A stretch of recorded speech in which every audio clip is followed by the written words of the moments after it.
Esse colóquio surgiu com a ideia de que as palestras fossem para todo o IME, acessível a todos aqui do IME. Foi o pessoal da Matemática Aplicada que teve a iniciativa e atualmente na organização tem gente de todos os departamentos, então esse colóquio do IME está contando com a colaboração de todos os departamentos, de todas as CPGs, da diretoria. E essa é a nossa segunda apresentação. Quem tiver sugestões de temas ou apresentadores, pode mandar e-mail para colóquio@ime.usp.br. E eu queria agradecer o Pedrão por aceitar o convite de vir apresentar o colóquio aqui. O Pedro, ele é bacharel pelaense, no Rio de Janeiro. Ele é mestre em Matemática Aplicada e Estatística pelo INPA. E fez o doutorado na Universidade de Southampton, na Inglaterra, onde ele tem um pós-doutorado também. Atualmente ele está vinculado à ENSE, é o professor titular da ENSE, e já foi presidente do ISE, Instituto Internacional de Estatística, de 2015 a 2016. Obrigada, Pedro. Então, o próximo colóquio vai ser no dia 22. Oi? O próximo colóquio vai ser... O próximo colóquio, desculpe, eu esqueci, o próximo colóquio vai ser no dia 22 de novembro, uma sexta-feira, às 14 horas. Quem vai apresentar é a Luna também. São todos convidados. A Luna aplicada.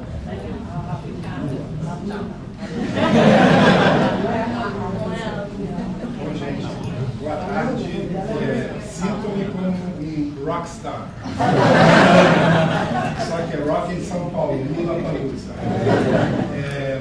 Muito obrigado, Gisela, André, pelo convite, pela oportunidade de vir aqui a São Paulo. Comentava com a Gisela e os colegas no almoço, que é sempre muito aprazível vir à USP. O campus aqui é muito bonito, vocês que vivem aqui talvez não o achem tão bonito como ele é. Quem vem de fora sempre se impressiona com a beleza, com o cuidado que vocês têm aqui. E chegar num departamento, num colóquio que eu vejo uma sala lotada, é maravilhoso. Muita gente jovem. Espero que não os desapontem com a propaganda enganosa do time. Vou tentar sumarizar em uma frase curta o que eu espero alcançar com vocês. Talvez uma percepção melhor sobre o papel da estatística nesse momento do tempo, do espaço, onde Big Data, Data Science, Data Analytics, todas essas palavras modernas impressionantes que a gente ouve e vivencia, inteligência artificial, tem gente pensando que estatística é uma profissão, uma ciência, uma matemática atrasada ou que ficou para trás. Então, eu espero convencê-los de que não, que o saber, o pensamento estatístico continuará sendo tão importante como já foi para a humanidade no futuro. Quanto mais dados tivermos, mais importante o saber estatístico, mesmo que ele seja traduzido ou passado por nomes diferentes. Então essa é a minha mensagem. Se vocês ficaram desapontados com ela, podem deixar a sala. Não quero ninguém saindo ainda não. Esse é o tema do qual eu vou falar. O título Big Data, é a palavra, o título, que chama a atenção hoje em dia. Potencial, vou falar das coisas boas que podemos fazer com eles. Paradoxos ou dificuldades que ensejam lidar com esse mundo do Big Data e a mensagem final, a importância renovada desse pensamento estatístico. Sem dúvida nenhuma, vivemos hoje uma era sem precedentes na história da humanidade com relação à quantidade, disponibilidade e acesso a dados de todos os tamanhos, não só os grandes e os pequenos. Pesquisa relâmpago. Quem aqui nessa sala usa um relógio Fitbit, ou daqueles que monitora parâmetros biológicos? Levanta a mão, por favor. Olha só. Todos vocês são geradores, acumuladores e talvez usuários dos dados que esses dispositivos colocam à sua disposição, para você monitorar aspectos da sua saúde, do seu bem-estar. Né? Essa citação aqui é de um grupo que trabalha no ambiente de informações sobre desenvolvimento na esfera da ONU e coligados. Eles sugerem, e esse coach já está um pouco antigo, a velocidade está aumentando, que o mundo vem criando tantos dados a cada 2 dias como haviam sido criados entre o início da civilização e 2003. É muito dado sendo produzido. ouvi uma palestra de uma microempresa em João Pessoa semana passada, em que o rapaz disse que a empresa dele, que lida com metadados da telefonia celular, acumula diariamente 16 terabytes de dados. O que eles fazem com isso, a gente não sabe, nem eles. Foram lá para ver se aprendiam um pouquinho. Apesar dessa montanha, que algumas vezes é chamada de data deluge, o dilúvio dos dados, há claras lacunas. Por exemplo, nos sistemas de governo, etc., a gente precisa saber quantas pessoas tem num território, num país, para poder gerenciar. Em países de baixa renda, acho que apertei algo que não devia. Vamos ver. Fechar uma janela. Há uma estimativa de que cerca de 70% dos nascimentos, 20 milhões ou mais de crianças por ano, nascem e não são registradas. Então, os governos desses territórios não têm acesso à informação sobre onde estão essas crianças, de que tipo de infraestrutura elas precisam, só conseguem conhecer essas populações quando fazem operações muito mais caras e difíceis a cada 10 anos, como fazer um censo de população. Não é suficiente fazer censos de população para gerenciar serviços públicos de qualidade em qualquer território. Uma citação também de um autor que talvez alguns de vocês conheçam, o Yu Xie, citando um palestrante que falou na AT&T em 2012, dizia o seguinte: se você não tiver uma página web hoje em dia, você não existe.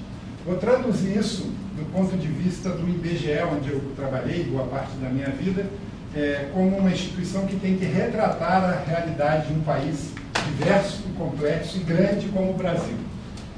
Se você não tiver acesso à internet, daqui a algum tempo você será invisível. Tá? Felizmente, tecnologia está vindo nos ajudar e a gente está conseguindo meios de tentar alcançar as populações com tecnologia, mas é uma tarefa difícil. Entre outros motivos, por esse aqui. Dados mais recentes de pesquisa do IBGE em 2017 mostraram o seguinte: 3 de cada 4 domicílios brasileiros já tinham acesso à internet em 2017. Okay? Algum tipo de acesso sendo feito a partir do domicílio. Mas olha uma das características importantes do nosso Brasil. Olha a desigualdade. Nas zonas urbanas, 4 de cada 5 domicílios com cobertura e acesso à internet, sem discutir a qualidade. Mas nas partes rurais, só 2 de cada 5. Então, retratar um país com essa desigualdade não é tarefa simples. Nós vamos precisar evoluir nossas maneiras de acessar, de usar a internet para chegar nas pessoas, para que elas não sejam invisíveis, mas temos um desafio imenso em partes do território onde a internet não chega e não é fácil chegar. O Brasil rural não se parece com o Brasil urbano, eles são bem diferentes. E chegar no Brasil rural é mais difícil mesmo, não é barato. A gente, para chegar e fazer entrevista domiciliar em alguns lugares do Brasil, gasta muito dinheiro e esforço porque são lugares inacessíveis ou de difícil acesso. Bem, eu falei com alguns exemplos até agora do que acontece no mundo da informação, da estatística pública para a governança, mas também no setor privado não cessa a busca por vantagens competitivas que o tempo inteiro vocês vão ver e vão perceber, se já trabalham no seu mercado de trabalho local, que as empresas hoje querem dados, querem explorar os dados que já têm, querem obter dados novos, porque deles elas esperam extrair conhecimento ou inteligência para tirar vantagem no exercício da sua atividade, seja ela qual for. Acho que não há atividade hoje que não tenha algum nível de tratamento de informação para melhorar a produtividade, a lucratividade de negócios. Tá ok? Então, um quote bem importante para conectar o discurso anterior, dados, informação, esse mundo de dados e de informação não vira vantagem competitiva nem capacidade de ação governamental se a gente não transformar ele em conhecimento. Conhecimento é o que move o mundo. É o que as pessoas aprendem sobre o mundo, sejam elas quem forem e onde estiverem, que nos faz agir.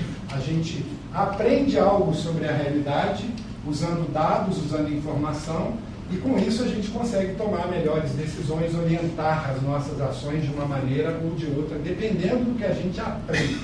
Então, dado não tem valor nenhum se ele ficar guardado num pendrive, na nuvem ou em algum lugar, e a gente não for lá aprender com ele o que está acontecendo em algum segmento, em algum pedacinho do mundo. Não há conhecimento sem informação. A gente também não consegue aprender se não tiver alguma base factual. Pelas razões que eu enunciei, a ciência estatística nunca esteve em tanta evidência e com tamanha demanda. Pode ter o nome que tiver. Nossos ex-alunos lá na ENSE e outras áreas de formação de estatístico que temos ao redor, não ficam sem trabalho. Talvez não sejam todos os trabalhos mais bem pagos que existem, mas não há estatístico desempregado desocupado. Isso tem uma razão simples, não é porque nós somos melhores de propaganda, etc. É porque o nosso saber é demandado. As pessoas estão descobrindo que precisam desse saber para melhorar suas atividades. A metodologia estatística tem dois componentes fundamentais que são os pilares. Tá? De um lado, nós desenvolvemos na ciência estatística as ferramentas essenciais para se obter dados. Né? Nós temos a disciplina da amostragem, que ensina como fazer pesquisas e levantamentos amostrais, o planejamento de experimentos, a área de protocolos de mensuração sobre como obter medidas de boa qualidade, aplicável em todas as áreas da ciência.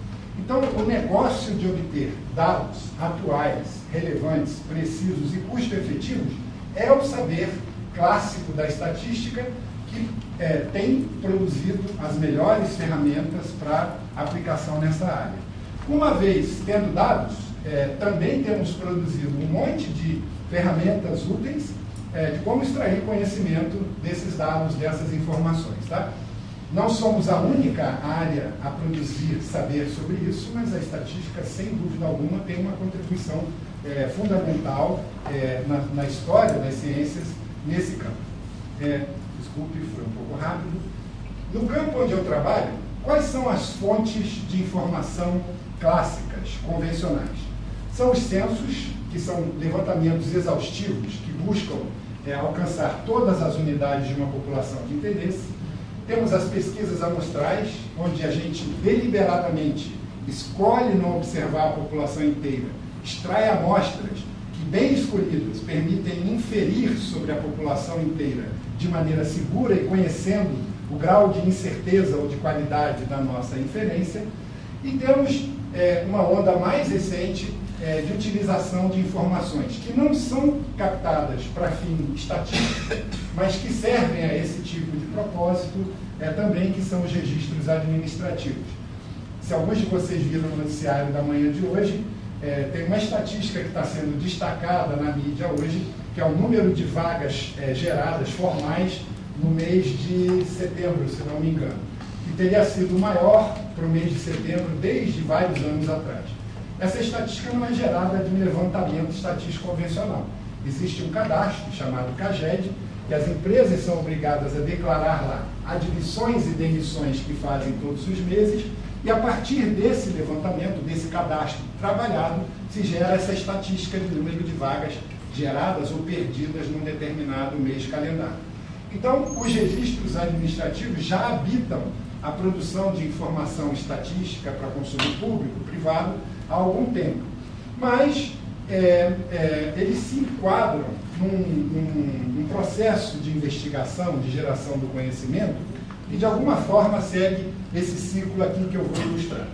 Para algum problema de interesse real, curiosidade, saber algo sobre o mundo em alguma das suas dimensões, pessoas formulam perguntas e, a partir das perguntas que você tem interesse em responder, você vai planejar um método para coletar informação, vai executar a coleta da informação necessária para responder aquelas perguntas, vai entrar num trabalho mais conhecido da produção estatística, mas a estatística não começa aqui, ela começa aqui atrás, quando você planeja um levantamento. Você vai fazer resumos, vai analisar os dados, vai começar a responder as perguntas, esse processo cicla, e, em geral, cada vez que você responde uma série de perguntas, alguém te faz novas perguntas e o processo cicla e você vai aprendendo sobre o mundo. É assim que a estatística se estabeleceu como uma ferramenta essencial da ciência como ferramenta de aprendizagem, de geração do conhecimento em todas as áreas do saber. Bom, aparece no cenário, então, o BOD, que foi colocado na sala. Big Data, fantástico, um nome novo para coisas que a gente já conhecia, mas, sem dúvida nenhuma, tem algumas características de inovação. São fontes novas de dados que têm se tornado disponíveis, que foram viabilizadas pelo barateamento dos sensores e do processo de captura, transmissão e armazenagem de informação. Essencialmente, sem essa tecnologia, nós não teríamos como viver essa era do Big Data. Cada um de nós que gera informação com um reloginho, transmite para o celular e, se quiser, pode compartilhar essa informação com outros e formar bancos de dados maiores. Por exemplo, todos os que portarem aqui um telefone celular e que não desabilitaram a sua função de localização, permitem à operadora do celular saber que tem uma concentração de pessoas nessa sala, nesse lugar. As coordenadas de posicionamento que nós estamos transmitindo para a operadora do celular dão a ela essa informação. Se ela vai fazer algo com isso, ou o que ela vai fazer com isso, é um mistério, nós não sabemos, mas que ela tem acesso a essa informação, tem. Todos vocês, quem aqui já usou o Waze, o famoso aplicativo? Ok. O Waze é o quê? Um aplicativo colaborativo em que as pessoas compartilham dados.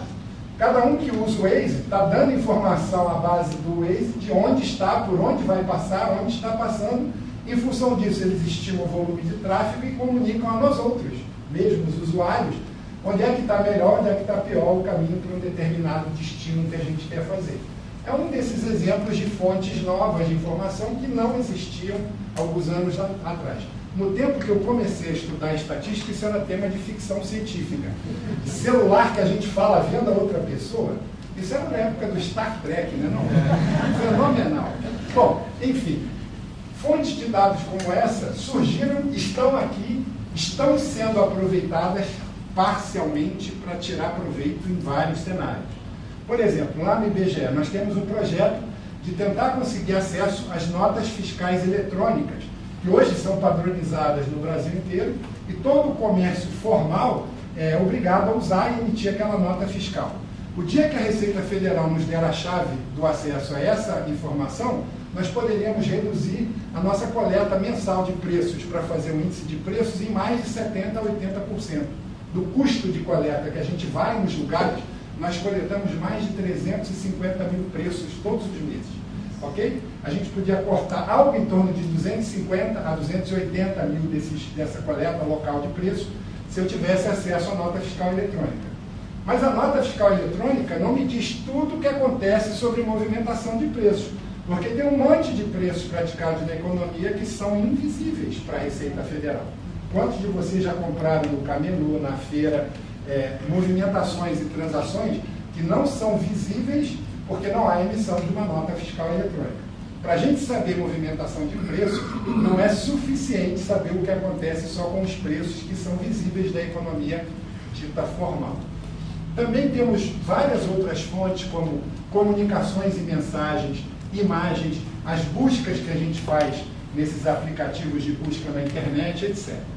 As características dessas fontes são comuns, a maioria delas é capaz de gerar grandes volumes, dados de variedade muito grande, a uma velocidade grande, esses dados são capturados e armazenados e transmitidos de forma contínua no tempo, mas tem uma característica que os assemelha, né, aos nossos registros administrativos. Eles não foram pensados como informação que eu queria obter para gerar uma análise estatística. Eles simplesmente existem. Passaram a ser capturados, gerados, etc. E agora existe um processo de tentar explorá-los para gerar conhecimento. Há uma mudança que é sutil, mas não é trivial, no processo de geração do conhecimento a partir dessas fontes. Existem problemas reais que se quer resolver. Alguém coleta, obtém acesso a dados que já estão por aí, foram obtidos, guardados, armazenados, estão sendo produzidos por algum motivo que a gente não sabe bem qual é. Alguns deles as pessoas capturam sem saber mesmo para que vão servir, mas estão sendo capturados. E aí, dado que já existe essa fonte de informação, será que eu posso responder essa pergunta? Que perguntas eu posso tentar responder a partir dos dados? Essa mudança é não trivial, tá? Do que acontece no processo de geração do conhecimento. Porque as perguntas são formuladas depois que eu vejo o dado. Isso muda tudo. Do ponto de vista de um estatístico que está acostumado a pensar da outra maneira, é outra abordagem para enfrentar e resolver problemas.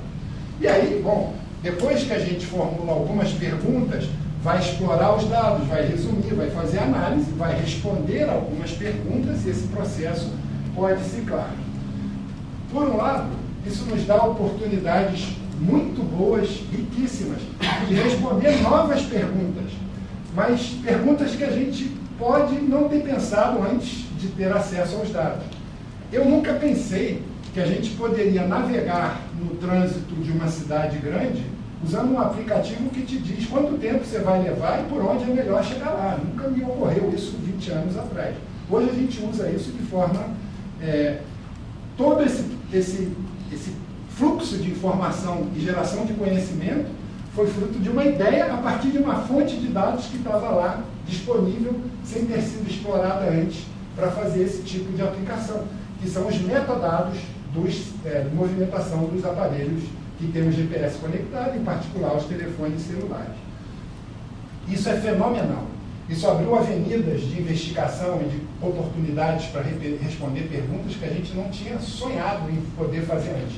Tem países pequenos e que fazem fronteira com outros que são muito próximos e simples de atravessar, que estão usando dados de movimentação de telefone celular para estimar a migração pendular para o trabalho, de um país para o outro. Tá? Nós ainda não estamos fazendo isso, mas alguma hora esse tipo de uso da tecnologia da informação vai chegar aqui.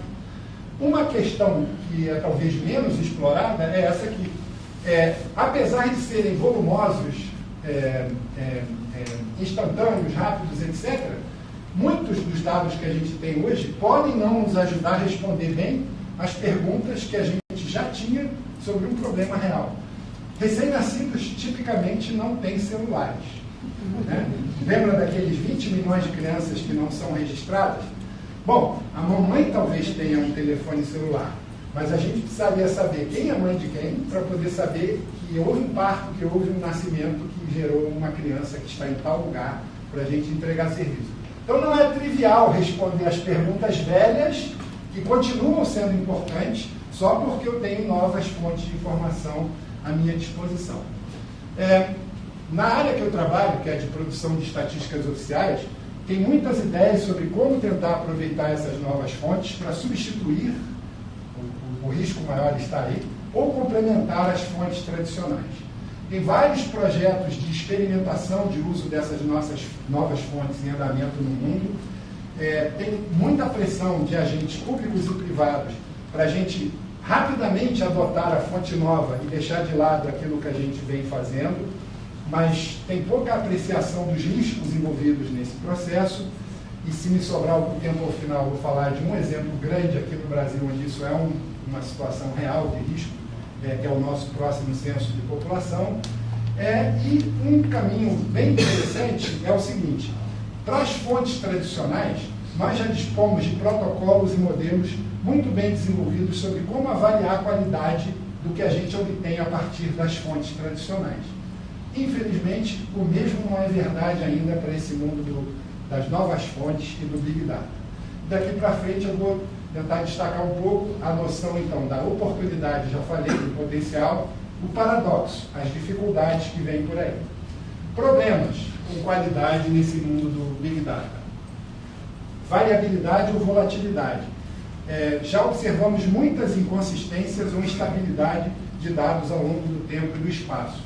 Por exemplo, tem gente hoje querendo derivar estatísticas sobre otimismo ou pessimismo numa sociedade usando mensagens trocadas, análise de mensagens trocadas no Facebook.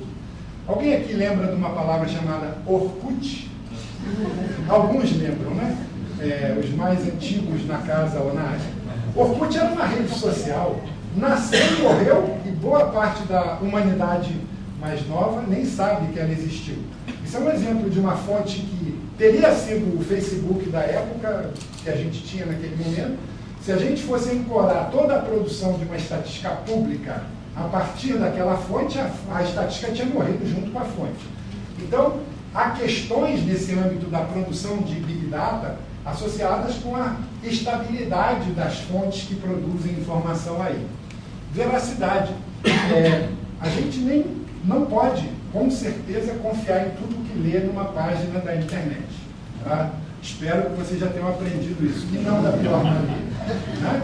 Tem gente que posta na internet coisas que não são verdade. E tem gente que faz isso em escala industrial, com finalidades escusas ou nem tão escusas, mas de alcançar o poder.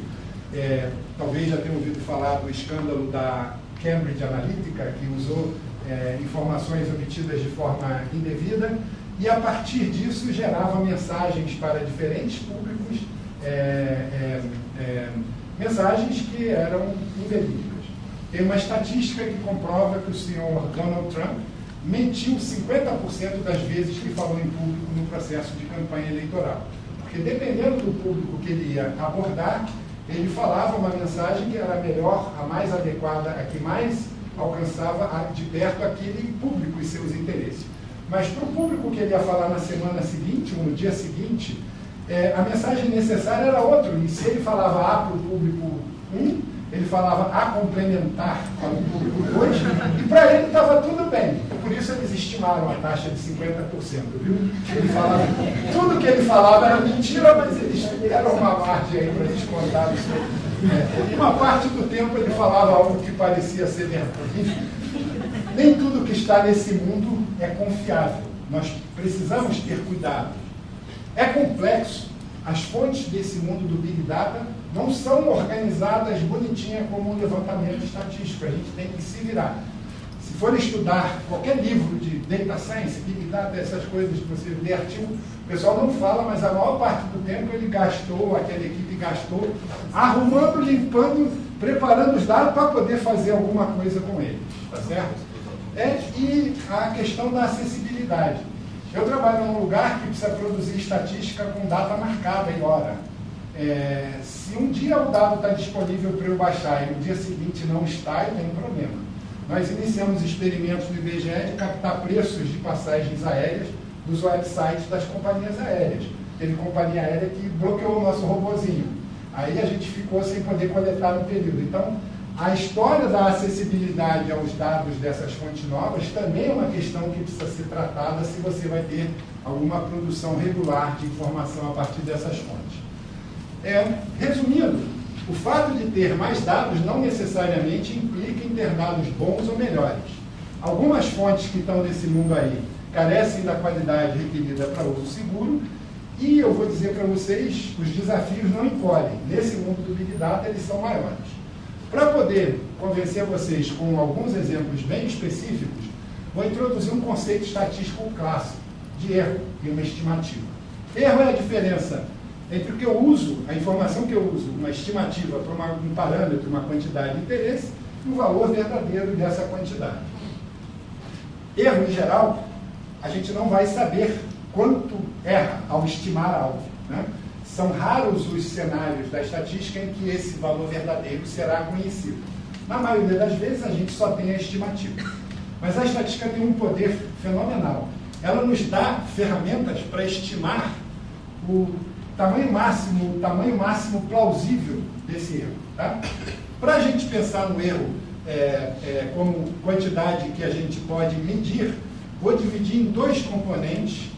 Erro amostral é todo erro que eu incorro para produzir uma estimativa decorrente do processo de extrair a amostra da população de interesse. Todos os outros erros que podem estar envolvidos na estimativa virão aqui dessa outra caixinha que eu vou chamar de erro não amostral.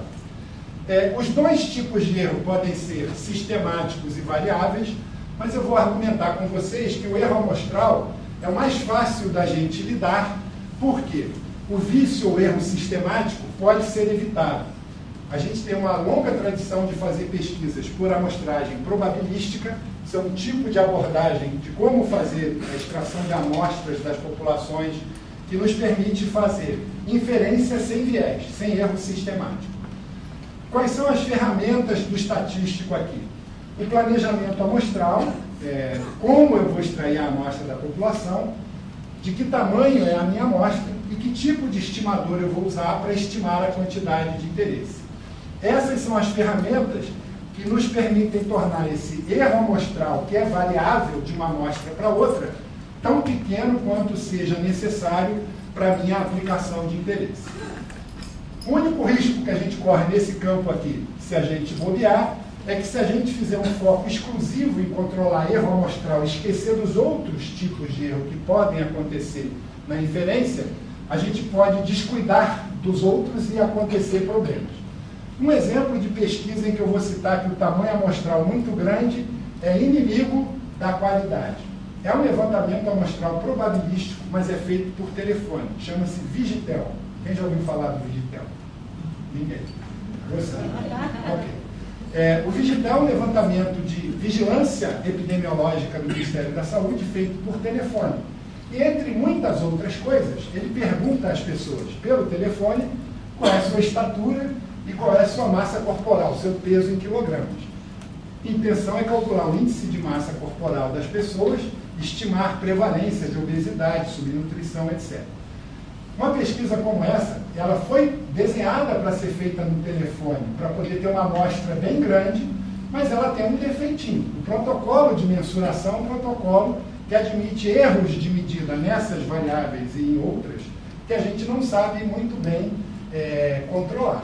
Porque quando você faz uma entrevista por telefone, se ligam para a minha casa, eu declaro que tenho 32 anos, tenho 1,87 m, eu sou um pouquinho mais alto que isso, não vou revelar, e minha massa corporal é 90 kg, meu IMC vai estar perfeito, mas quem está do outro lado não sabe, porque não me viu, ok? Então, pesquisa por telefone tem algumas dificuldades com a qualidade das medidas que a gente consegue obter, dá indícios, dá sinais que podem ser percebidos e aprofundados com outras formas de investigação, mas não são os sinais mais precisos com relação às coisas que a gente quer medir, algumas coisas que a gente quer medir. Então, a amostragem é muito legal, mas precisamos continuar cuidando dos erros que não vêm da amostragem. Com Big Data, vocês podem olhar para mim e dizer assim, mas esse negócio de amostragem já morreu. Então agora eu tenho todos os dados, não tenho erro amostral. Ok. Dou isso como um fato real. É possível, em algumas situações de interesse, que você tenha acesso a todos os dados de toda a população que você tinha interesse. Mas, mesmo nesses cenários, a gente precisa lembrar que tem os tais outros erros chamados de não amostrais. Há duas classes de erros não amostrais. Uma classe é chamada de erros de não observação, algo que eu precisava ver, ou que eu gostaria de ver, não está disponível para eu ver. Tem dois tipos. Os erros são chamados de cobertura, quando eu nem consigo ver que a unidade está na população que eu preciso pesquisar, e os erros de não resposta. Eu sei que essa unidade está disponível na população, mas eu não consigo o dado dela por um ou por vários motivos. E tem erros nas observações, erros de especificação, de medida e de processamento. O exemplo que eu dei há pouco a vocês de alguém que no telefone declara estatura e massa corporal distintas do que são a sua realidade, por exemplo, é um caso de erro de medida. E um exemplo de erro de medida que pode não ser mal intencionado, quando você pergunta o peso ou a massa corporal de uma pessoa, ela vai te responder. Pode responder genuinamente a melhor informação que tem. Quando foi a última vez que vocês se pesaram numa balança com alguma precisão? Quem se pesou hoje? Olha só. Ontem. A semana passada. O mês passado. O ano passado. Ok. Todo mundo que se pesou o ano passado, sendo um bom respondente, se eu perguntar, vai me responder o peso da última vez que se pesou. Não é por mal, mas existe um processo de medida que não é preciso, porque a gente não está levando a balança para pesar a pessoa. Tá? Então, toda fonte de informação tem erro desse tipo, seja ela amostral ou não, e a gente precisa prestar atenção nessas questões quando vai fazer a nossa inferência. Com Big Data, não temos mais erros amostrais. Os erros não amostrais é que vão dominar. E o pior, se forem de natureza sistemática, eles não vão embora quando a gente aumenta o tamanho da amostra ou da base de dados. Não desaparecem. Na amostragem é fenomenal. O erro amostral variável decresce à medida que eu aumento o tamanho da minha amostra, ok? Fixadas as outras condições de pesquisa. Para convencer vocês de uma maneira bem firme, vou tratar de um problema associado com erro de cobertura. Só um daqueles erros não amostrais. Postando um artigo bem recente do Shaolin Meng, que é um pesquisador da Universidade de Harvard, em que ele fez algumas continhas e mostra com esse exemplo bem simples o que acontece com o problema de cobertura numa fonte de informação. Então, nós vamos comparar dois cenários. Tem um registro administrativo, seja ele um registro convencional ou uma fonte nova, que cobre uma fração C minúsculo da população. A população tem tamanho N grande e o tamanho do registro é Nzinho minúsculo. Eu tinha que colocar algumas equações, senão tudo da matemática, mas são poucas. Levarei vocês muito rápido ao resultado. A segunda alternativa de coletar ou de usar informação sobre essa população é tirar uma amostra. E aqui, esquecendo as complicações que a gente aprende a fazer a amostra melhor do que isso, mas imagine uma amostra aleatória simples, uma amostra que dá a todos da população igual chance de ser selecionados, que tem tamanho N minúsculo, então eu, na amostra, teria uma fração F minúsculo da população. E a ideia é simples. A gente imagina que com a amostragem pode conhecer bem a população, mesmo sem pegar uma parte muito grande. Já com registro, não. Com registro, a gente imagina ou pensa que ele tem que ser completo, que ele tem que pegar todo mundo. Porque não tem amostragem lá no mundo do Big Data por enquanto. Então, a gente imagina que o F é bem menor que o C. A pergunta que o Shaolin tentou responder no trabalho é o seguinte: de que tamanho deve ser a minha amostra, de tal modo que a inferência, com base na amostra, domine em qualidade a inferência vinda do registro, que eu tenha menos erro de estimar o alvo de interesse. A resposta é uma tabelinha. Tá? Imagine uma população do tamanho da do Brasil, hoje um pouco maior que 200 milhões de pessoas. Imagine um registro que tivesse a capacidade de conter dados de 100 milhões dos elementos dessa população, onde eu quero estimar a média de uma variável de interesse na população. Se esta variável de interesse, que eu vou chamar de Y, estiver correlacionada, mesmo que de maneira fraquinha, correlação de 5% a gente acha que é fraca, com R, que é o indicador de se a unidade populacional está ou não no registro, uma amostra aleatória simples de tamanho 400 tem valor inferencial igual a um registro que cubra 100 milhões de indivíduos dessa população. Não é surpreendente. Então, olha só, a amostragem, gente, é a Vera. Tem que aprender a fazer. Quem sabe fazer, faz bem feito. Pode brigar com o cara do registro. 100 milhões para ele acumular e processar vai levar mais tempo do que para a gente processar uma amostrinha de 400 bem tirada, ok? Em condições de igualdade para medir a variável de interesse. Para não ficar parecendo que isso é mágica, a conta é bem simples. Vocês vão me acompanhar. A população eu vou chamar de U. A eu vou usar para representar o subconjunto das unidades selecionadas de U por amostragem aleatória simples. R eu vou usar para representar o conjunto que está contido ou aparece no meu registro administrativo. E o interesse é estimar a média populacional, que eu represento como a soma dos valores da variável de interesse sobre o conjunto de unidades na população inteira. Eu quero saber algo sobre a população inteira, não só sobre quem está no registro. Me interessa falar do Brasil, não dos brasileiros que estão no registro A, no registro B ou qualquer que seja. Então, eu somo, divido pelo tamanho da população, esse é o meu parâmetro de interesse. Se eu fosse usar o registro, a maneira usual de usar o registro é, o registro está completo, tirar a média do registro. Como é que eu tiro a média do registro? Eu somo os valores de todo mundo que está no registro e divido pelo tamanho dele. Mas a soma de quem está no registro, eu posso escrever assim: a soma de quem está no registro é a soma de todos na população multiplicados pelo RK, que é 1 se você está no registro e 0 se você está fora.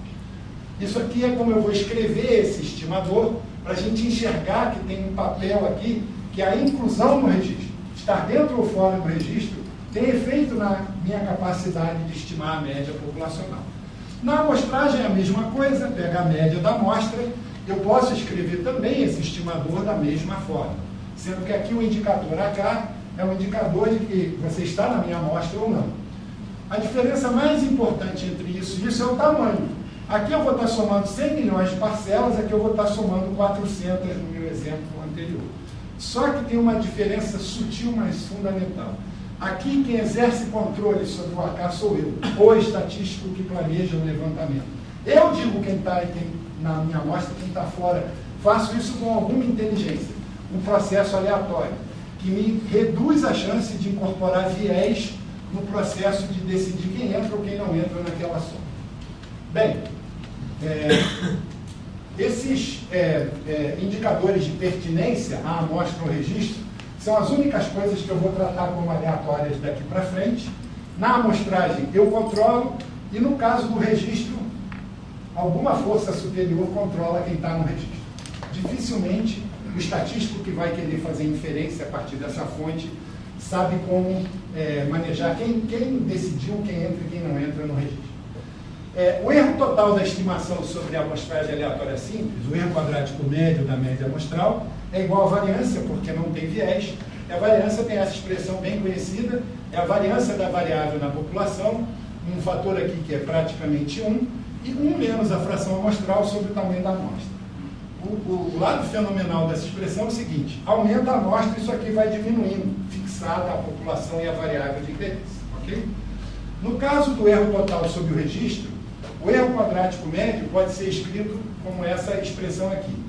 É a diferença ao quadrado entre a média do registro e a média populacional, calculando-se o seu valor esperado sob a distribuição do mecanismo de inclusão no registro.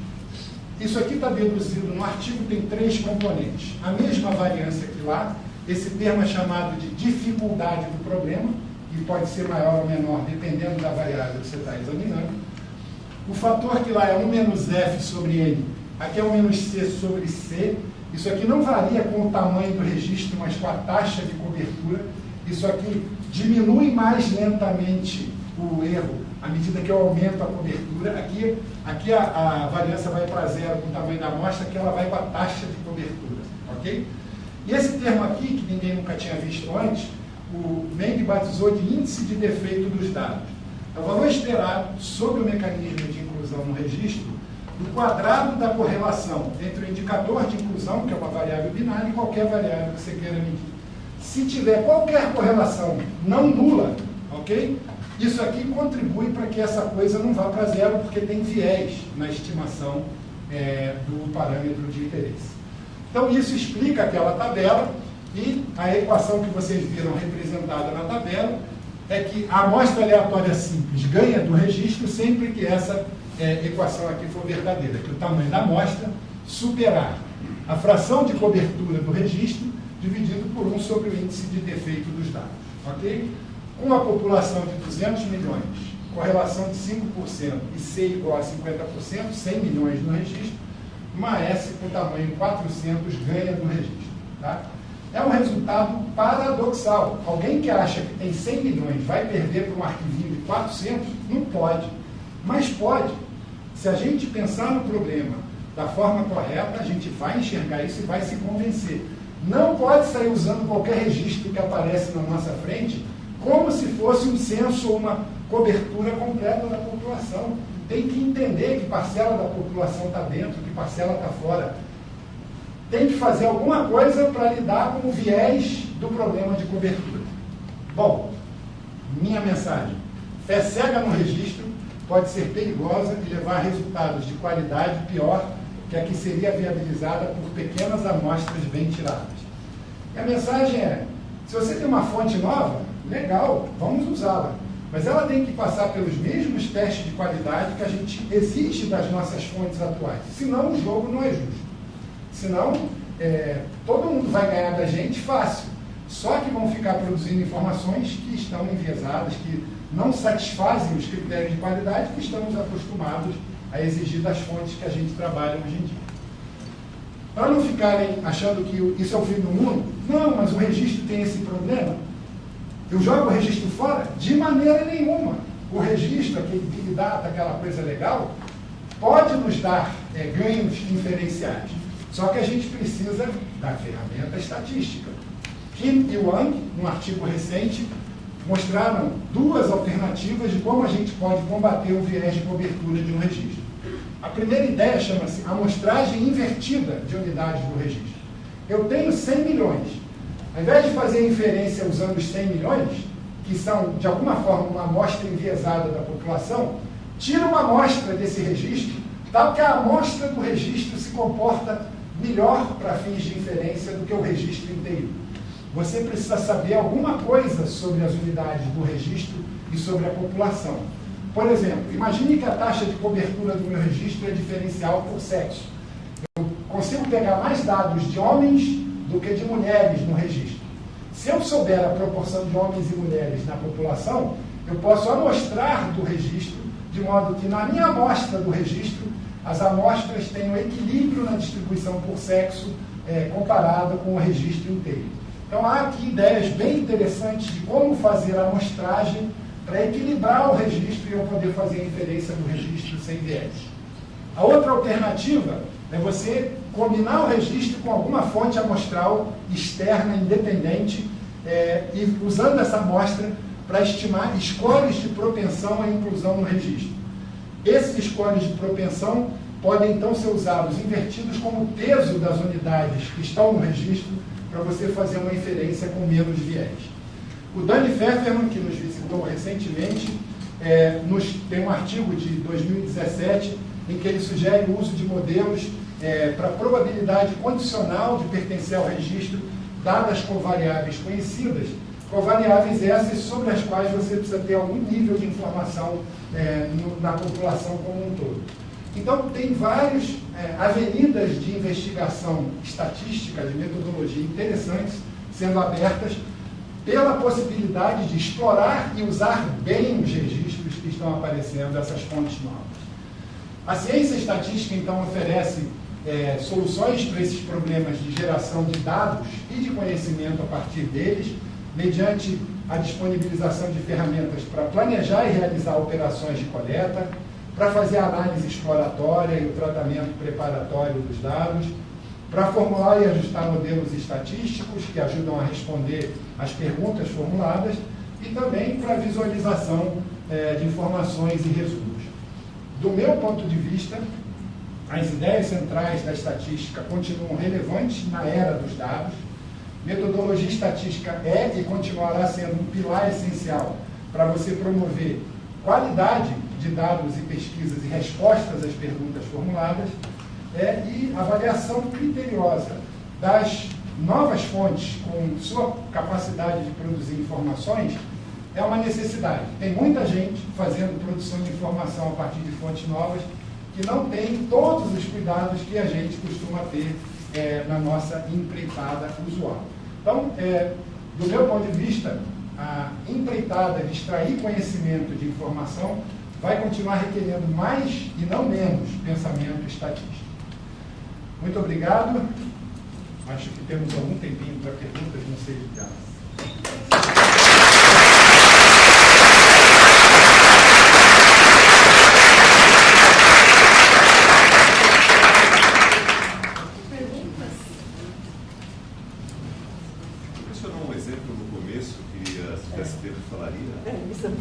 Desculpe, o exemplo que você mencionou no começo da palestra. Vou tentar ser muito breve. Vamos lá.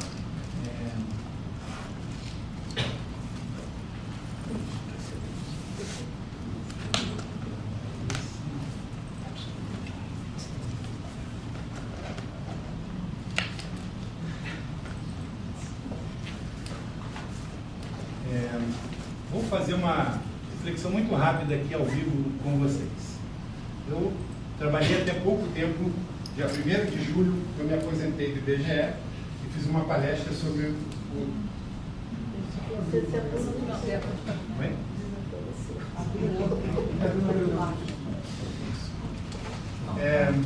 O censo brasileiro está sendo modificado por uma nova administração que entrou no IBGE esse ano, chamou as modificações de ajuste, e o resumo é bem simples. Está sendo provocado um dano ao nosso censo, tá? E é disso que eu tratei nessa palestra. O dano é simples, tá? A pretexto de fazer um censo mais barato e mais enxuto, foram essas as palavras do ministro que veio apresentar a nova presidente do IBGE, ele destinou para o censo metade do orçamento que o IBGE havia solicitado, ok? Metade, e demandou que fossem reduzidos os questionários do censo. Os questionários que estão sendo testados nesse momento no censo experimental, que está sendo feito em Poços de Caldas, em pouco mais da metade das perguntas que o censo que nós vínhamos planejando. Nós fizemos vários exercícios. O censo brasileiro usa 2 questionários, um questionário mais curto e um questionário mais longo, e nós chegamos à conclusão, os técnicos do IBGE, que se a gente eliminasse o questionário mais longo completamente, fizesse um censo só com o questionário curto, que seria o corte mais dramático que a gente poderia fazer, a gente economizaria 4% do orçamento solicitado. Tá? Então, a proposta de destinar metade dos recursos é uma proposta de alguém que não conhece o cenário. O que custa dinheiro num censo de população é chegar nas casas das pessoas. Nós ainda fazemos um censo fortemente presencial. Tá? Mas vocês podem usar a internet para coletar os dados. Nós ouvimos isso da nova presidente. Como que vocês não estão usando a internet para coletar os dados? Nós estávamos tentando bravamente. Fizemos vários eventos no IBGE, seminários de metodologia, trouxemos aqui visitantes de outros países que fizeram censo usando fortemente a internet, que nos mostraram que, nos países deles funcionou. Fomos adiante, fizemos vários experimentos chamados de provas piloto, onde a gente tentou conseguir colaboração da população para responder pela internet. A taxa de resposta alcançada é 2,5%. Em cerca de 1 de cada 40 municípios que a gente entrega uma senha para responder um questionário de censo pela internet, as pessoas vão online e respondem. Não é que não, uma boa parte dessas pessoas tem os meios para fazer, só não tem a cultura, só não tem o mindset de responder pesquisas, de entender que isso é um dever cívico, etc, como há em outros lugares, e como há investimento para que a população reconheça que aquilo é uma operação que precisa da colaboração dela para ter sucesso. Ok? Então, assim, o censo brasileiro vai incorrer danos desses processos que já foram deslanchados. Os questionários que estão na mesa para serem usados hoje são questionários cortados, e tem um discurso da nova administração dizendo que o censo brasileiro é caro. A nova administração, o ministro e tal, né? Então, o censo dos Estados Unidos, que vai acabar o ano que vem, vai entrevistar uma população de pouco mais de 330 milhões. Eles têm um questionário com apenas 10 perguntas. O nosso é um pouco mais que o dobro. O nosso questionário simples é um pouco mais que o dobro desse. Eles vão gastar 15,6 bilhões de dólares para fazer um censo com 10 perguntas. Ok? O ano que vem. O investimento por cabeça, por habitante recenseado, algo da ordem de R$190. Vocês veem que a cotação que eu estou usando já está velha, né? Já ficou mais caro aqui o preço do censo americano. Por que eles podem fazer um censo com 10 perguntas?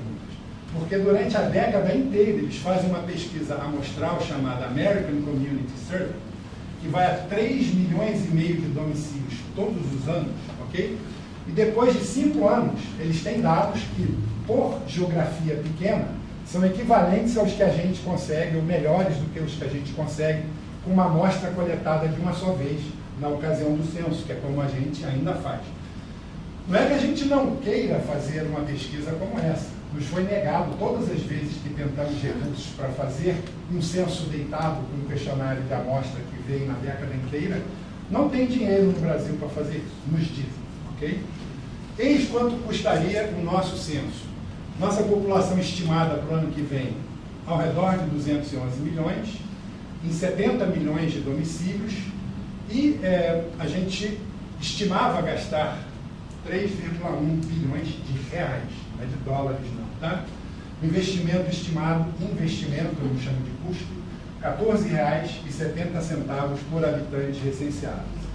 O primeiro número que o ministro nos deu era 1,5 bilhão, depois de toda uma parafernália de negociações intermináveis, este número que aqui está ainda não está garantido, 2,3. Tá? Minha avaliação como técnico é de que este dinheiro não dá para fazer um censo de qualidade no Brasil ano que vem. Não vai dar. E o problema? Num censo, se falta dinheiro no meio do caminho, é igual você estar lá naquele aviãozinho que vai passando ali, acabar o combustível lá em cima. Não tem posto de reabastecimento. O Air Force One tem, mas os aviões que nós pilotamos aqui no Brasil não tem reabastecimento no ar, tá certo? Um censo, quando dá errado por falta de dinheiro ou por outros motivos no meio da operação, é um censo que vai fracassar, que vai ter problemas. Ah, mas isso nunca dá errado. Aqui no Brasil tem muito tempo que não dá errado, mas em outros países aqui perto da gente deu errado. No Chile deu errado em 2013. Tá? Infelizmente, pode dar errado. Nós já contratamos, o país já contratou todos os riscos e os danos para o próximo censo. Tem pouco que a gente possa fazer de imediato para reverter essa situação. Tá? Tem um movimento chamado Todos pelo Censo, não sei se vocês viram, mas há uma campanha em andamento para preservar o censo brasileiro na sua integridade. Tem o movimento dos funcionários do IBGE fazendo pressão nos meios políticos, etc., mas a realidade do dia a dia é que o contrato para o censo com essa modalidade enxuta e, sei lá, né, sem dinheiro, já foi assinado pela administração que temos hoje no IBGE e no Ministério da Economia. Tá? Então, esse era E um censo imperfeito é igual aquele registro lá, que é grande, mas não cobre tudo. E aí você fica com uma visão distorcida do que é o país que você precisa representar. A nossa presidente atual vem dizendo que ela vai dar informações para os municípios brasileiros, que é o principal foco do censo, dar informação para a geografia aplicada, com a amostra da PNAD contínua. Tá? Se a gente pudesse usar a amostra inteira hoje, distribuída pelos municípios, dava 30 domicílios em 2 setores censitários, que é como essa pesquisa é coletada, por município. Sendo que, na verdade, na amostra atual, tem mais de 2 municípios sem nenhuma amostra. Essa fonte de informação nunca será capaz de fornecer informação para os municípios brasileiros, com algumas honrosas exceções. Talvez a amostra que a gente tem em São Paulo, Rio de Janeiro, Belo Horizonte, dê para estimar o total do município. Mas mesmo isso não é o que um censo busca. Ele busca dar informação para uma geografia mais pequenina de bairro, ou até inferior ao nível de bairro. Tá? Sim?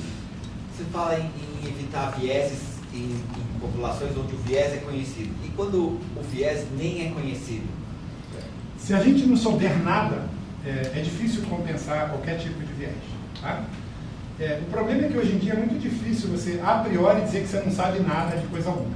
Tem tanta informação que algum tipo de âncora você talvez seja capaz de fazer com informações que você confia, que vem de fora da sua fonte Mas primária. existem inter-relações entre os dados que você pode não saber a princípio e você acaba usando e detectando isso em métodos modernos, tipo rede neural, etc. Rede neural é um modelo de aprendizagem com os dados. Você vai modelar relações entre variáveis. A gente faz isso com a estatística a vida inteira, com modelos que não são os da rede neural, mas são modelos. No fim do dia, você vai depender de acreditar que o que você vê com o seu modelo ajustado é o que está lá. Se você não tiver nenhuma fonte externa que questione o que você aprendeu com essa fonte única de dados... Mas o questionamento é a posteriori, não é a priori. Você tem algum exemplo assim que eu possa me ancorar para... Eu tenho um monte de exemplos de processamento de texto que descobriu-se a posteriori, apesar de não ter nenhum texto explicitamente, sei lá, sexista, você fazia experimentos com os dados que você aprendeu e os dados eram sexistas, por exemplo. Bom, isso é um aprendizado. O texto que você menciona, de alguma forma, propriedades desse texto foram extraídas com alguma ferramenta de sumarização, extração de features ou propriedades principais. Você aprendeu algo sobre aquele texto. Uma vantagem importante na análise de texto é que você tem o texto todo na mão, ok? E você pode olhar para os seus resumos estatísticos e colocar uma interpretação sobre o que você viu naquelas frequências, naqueles padrões. Mas a interpretação é o conhecimento que está na cabeça de alguém. Esse pode sempre ser questionado. Pode outra pessoa olhar para a mesma estatística e dizer, eu não acho isso que você achou, eu acho isso, isso e isso. Um exemplo clássico para mim é o do Abraham Wall, né? Foi chamado para avaliar uma situação em que os bombardeiros ingleses voltavam do campo de batalha, todos estrupiados. Eles queriam botar mais armadura nos aviões. Perguntaram a ele onde colocar e mostraram vários grafiquinhos de avião com as marcações onde tinha furo de bala. Aí ele olhou vários desses gráficos e falou, põe a armadura aqui, aqui, aqui. Aí perguntaram para ele, mas você está mandando botar armadura onde não tem nenhum buraco de bala? É, porque se a bala cair aqui, esse é o avião que não voltou, amigo, ficou lá do outro lado. Então os dados que você tem podem te enganar. E a sabedoria de aprender com eles é nossa. É o ser humano que tem que aprender a interpretar os dados que ele vê. E dois seres humanos podem olhar a mesma informação e chegar a conclusões bem diferentes, e isso é legítimo. Isso não é ilegítimo, tá certo? Ok? Agora, primeiro, os índios brasileiros nós conseguimos censar ou nós... Sim, nós fazemos censo nas comunidades indígenas também. Tipicamente, são usados como parte da operação censitária membros das comunidades que conseguem interagir com as comunidades. Agora, há partes das populações indígenas que não são recenseadas. Nós ainda temos conhecimento de algumas tribos que não têm contato com a nossa dita civilização e que há interesse em manter como estão, que não sejam abordados ou contactados, tá? Nesses lugares a gente não vai, tá? Tem um outro pedaço importante da população brasileira que é invisível no censo. A população que a gente designa como em situação de rua. O censo brasileiro é um censo domiciliar. A gente vai nas casas e recenseia todo mundo que está em situação de vida num domicílio. Pessoas que estão em situação de rua não são contadas no censo brasileiro. Tá? As populações de rua flutuam, variam de tamanho, tempo, no calendário. Tem lugares que o clima é mais frio, tem mais gente na rua em períodos do ano que em outros. É um fenômeno que, na minha experiência pessoal lá no Rio de Janeiro, aumentou recentemente. A situação de maior pobreza tem levado mais gente a viver em situação de rua. É um fenômeno que não é o censo brasileiro clássico que vai retratar.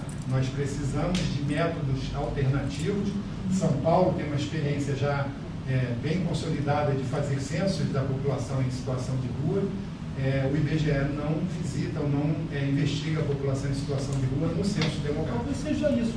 Se gente suficiente for para a rua, aí não precisa de tanto dinheiro para fazer censo.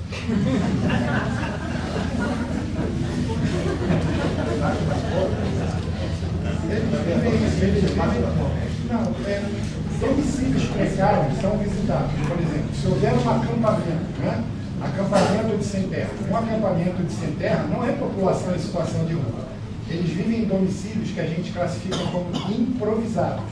Nesse tipo de domicílio, havendo um espaço delimitado para vivência daquelas pessoas, o IBGE vai lá. Nós recenseamos pessoas que estão embarcadas, nós recenseamos pessoas em presídios, em hospitais, em albergues. Esse tipo de população que é institucionalizada é coberto no censo.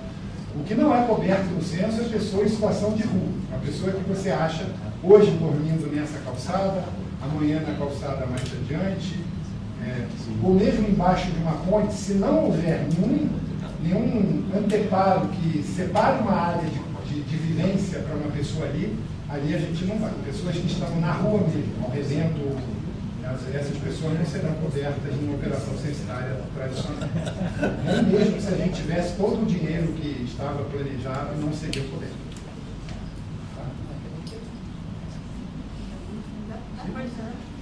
Eu queria saber se no censo ou nas amostragens se leva em conta essa possibilidade da pessoa mentir, porque imagino que quando um domicílio é censado, a pessoa vai à entrevista, deve ter menos chance da pessoa mentir quando tem alguém perguntando, mas no telefone, que ninguém está vendo, ou na internet, isso deve ser...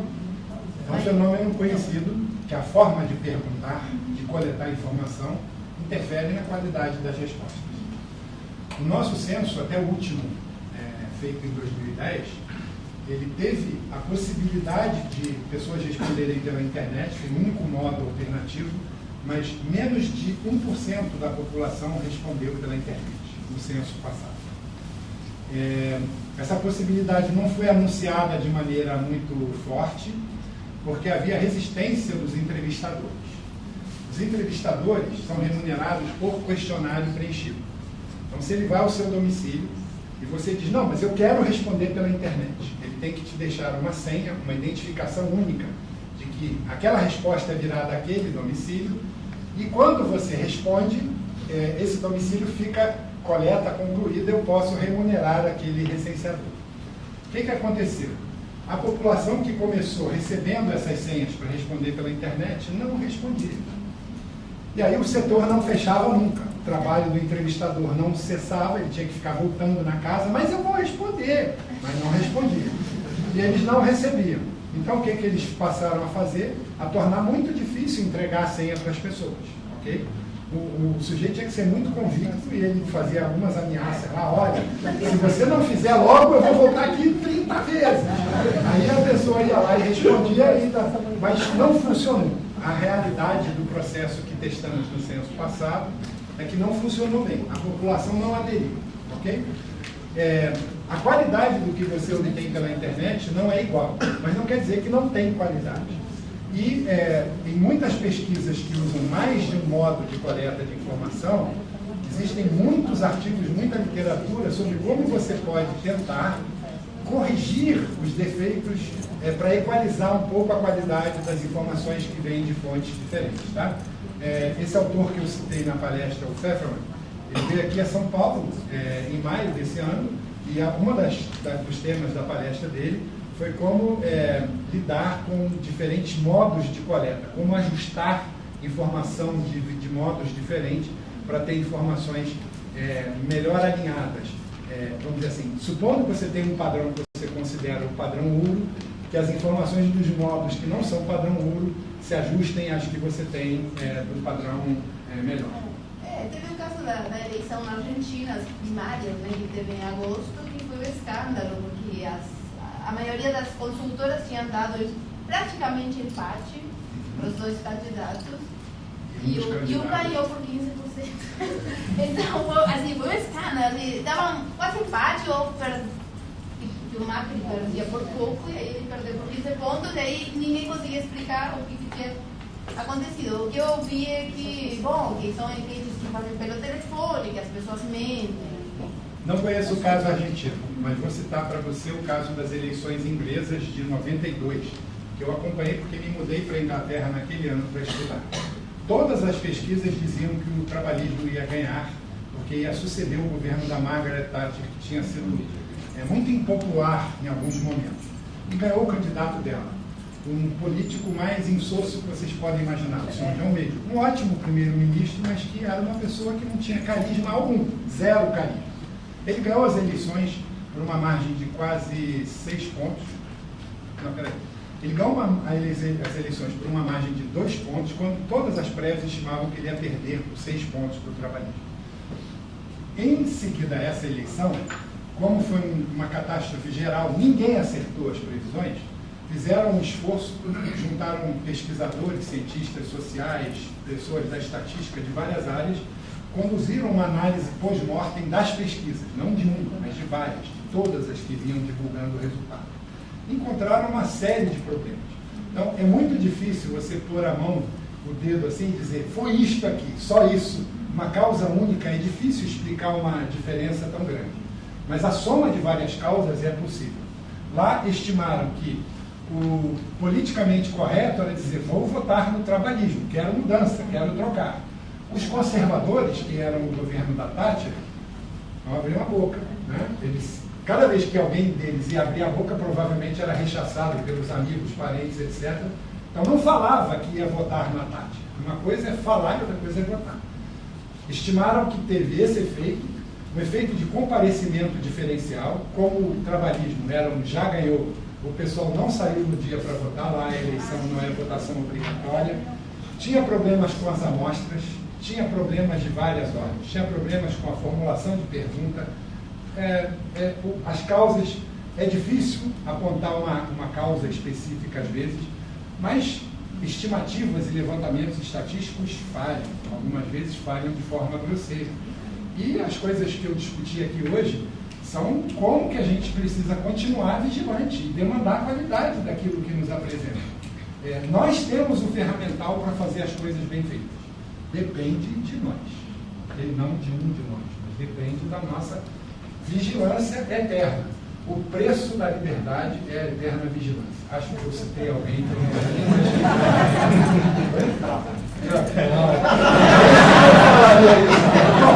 talvez.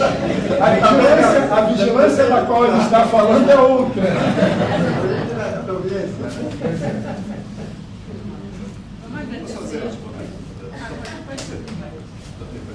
Eu só não entendi uma coisa. Você começou comentando que o número de questões não é um fator importante no custo.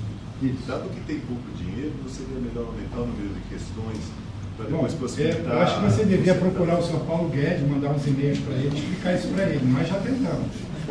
Ele não entendeu. Ele nos mandou vender os prédios do IBGE, que são quase todos alugados. Ele foi na nossa presidente do IBGE e disse, na nossa casa, vocês não têm dinheiro para fazer o censo? Vendam os seus prédios. Quem conhece as nossas instalações sabe que a maior parte, onde o nosso complexo, onde tem maior número de funcionários do IBGE, é um imóvel alugado. Ele nem essa informação não checou antes de ir lá fazer o tipo de discurso que foi fazer. É muito... há interesses, né? Ele falou nessa mesma ocasião que quem pergunta o que quer, descobre ou tem resposta do que não quer. Não interessa a alguns nesse governo enxergar a realidade do nosso país. Eles têm a resposta para tudo já, para que precisam perguntar? Eu concordo com você. Não havia problema com os tamanhos dos nossos questionários. Nós fizemos uma bateria de testes. Esses questionários foram construídos assim, em resposta ao que se demanda saber com o censo no Brasil. Eles eram o acordo do IBGE com a comunidade de usuários especializados que usam censo, prefeitos, administrações municipais, estaduais, um sem número de pesquisadores. Nós fizemos consulta pública, uma série de eventos preparatórios para definir um questionário. Estava tudo testado, encaminhado para fazer o censo de uma maneira que agora não vai mais ser assim. E temos um contrato de risco, né? Uma promessa de que as informações que foram perdidas do censo serão oferecidas de outras fontes, fontes que não existem. Vai ter que aparecer dinheiro e produção de acesso a fontes, etc., que não estão disponíveis hoje e não são fáceis de tornar disponíveis aqui no Brasil. Como é que está sendo discutida a amostragem? A amostragem do censo não vai mudar. Nós fazemos uma amostragem estratificada profunda em cada setor censitário, que é uma áreazinha do território bem pequena, com entre 200 e 300 domicílios. A gente amostra domicílios dentro de cada uma dessas áreas. O Brasil é dividido em ao redor de 330 mil pedacinhos, recortes do território, cada um a gente chama de setor censitário, e em cada um deles a gente tira uma amostra. No censo passado, a gente usou o que a gente chama de taxas de amostragem variáveis. Se o município onde eu estou tirando a amostra é bem pequeno, a população do município é pequenina, a gente tira um de cada dois. Então, é um processo de amostragem que amostra 50%.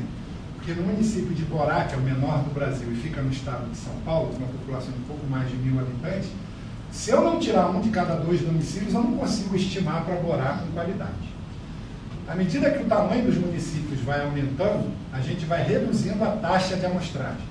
Então, tem municípios em que a gente amostra um de cada 3, um de cada 5, um de cada 10, e na capital de São Paulo a gente amostra um de cada 20 domicílios. Tá? Com a taxa de amostragem que a gente aplica em São Paulo, a gente consegue estimar muito bem para o município de São Paulo, um de cada 20 domicílios em São Paulo. São Paulo deve ter o que hoje? Município, 11 milhões de pessoas. A 3 por habitante, 4 milhões de domicílios. 20% disso ainda dá uma amostra bem robusta. A gente consegue estimar São Paulo e consegue estimar bem para uma malha geográfica que a gente chama de áreas de ponderação, mas é um recorte territorial de São Paulo que geralmente é definido pela prefeitura. A prefeitura diz para o IBGE, eu quero dado para essas áreas. Então é assim que a gente amostra no censo, fez no censo passado e está planejado fazer no próximo censo. Mas tem pergunta que vai para todo mundo, né? Tem um conjunto de perguntas, são 27, essas perguntas fazem parte do que a gente chama de questionário básico. Então, a maioria da população, 90% da população responde só essas perguntas. Os 10% que vão responder o questionário mais longo, eles vão responder estas mesmas perguntas e mais algumas. Então, para um conjunto de variáveis, a gente tem dado que não tem erro amostral, que é um exemplo de Big Data. Quando eu comecei a trabalhar no IBGE, a gente nunca conseguia olhar o Brasil por inteiro. Tinha que tabular uma UF, depois juntar uma UF com a outra município, porque os dados eram guardados em fitas magnéticas. Para processar o censo eram mais de 50 fitas, era uma coisa imensa. Hoje em dia cabe tudo no pendrive, a gente ficou velho. Né? Vamos agradecer, então,